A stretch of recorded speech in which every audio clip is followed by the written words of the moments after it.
Kim Atienza, isinapubliko na ang huling habilin ni Eman Atienza.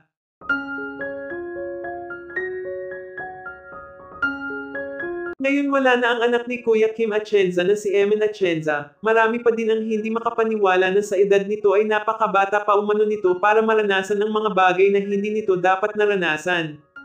Marami ang nagsasabing sayang umano ang talento nito kung nakayanan lamang nito ang problema at ang depression nito. Mahirap umanong mamuhay ng mag-isa, walang masabihan ng problema at walang nakikinig at nagpapayo. Samantala dumating na din sa Pilipinas si Eman. Sobra-sobra ang sakit na nadarama ng pamilya ni Eman, lalong-lalo na ang ama nitong si Kuya Kim Atienza. Ayon pa sa source halos himatayin umano ito nang nakitang wala na talaga si Eman.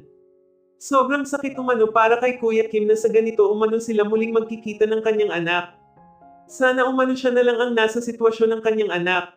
Samantala halos mangiyak din sa awa kay Kuya Kim ang mga kaibigan nito sa industriya lalong-lalo na si Vice Ganda. Hindi umano naging madali ang lahat ng ito kay Kuya Kim, ngunit naniniwala umano sila na lahat ng nangyayari may dahilan. Sana umano mas tatagan pa ni Kuya Kim ang kanyang kalooban. Hindi umano ito madali, ngunit sa tulong umano ng ating Panginoon, alam umano nilang malalampasan ito ng pamilya ni Eman. Samantala ayon pa sa aming reliable source hindi umano mapakali si Kuya Kim sa natuklasan nitong huling habilin ni Eman Atienza. Ayon kay Kuya Kim, nakapaloob umano sa sulat lahat ng masasayang alaala ni Eman, at ang lahat ng sakit na nadarama nito, kitang-kita umano ni Kuya Kim lahat ng sakit at lahat ng takot at lungkot ni Eman sa pagiging mag-isa nito. Nakapaloob umano dito na nais umano ni Eman na maranasang makasama ang mga magulang niya kahit sandali lang. Nais niyang mamuhay ng tahimik at walang iniisip ng problema at walang mga taong mapanghasga.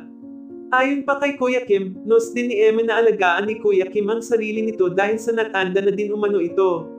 May mga naipon at naipunder din si Eman na iniwan niya sa kanyang mga magulang.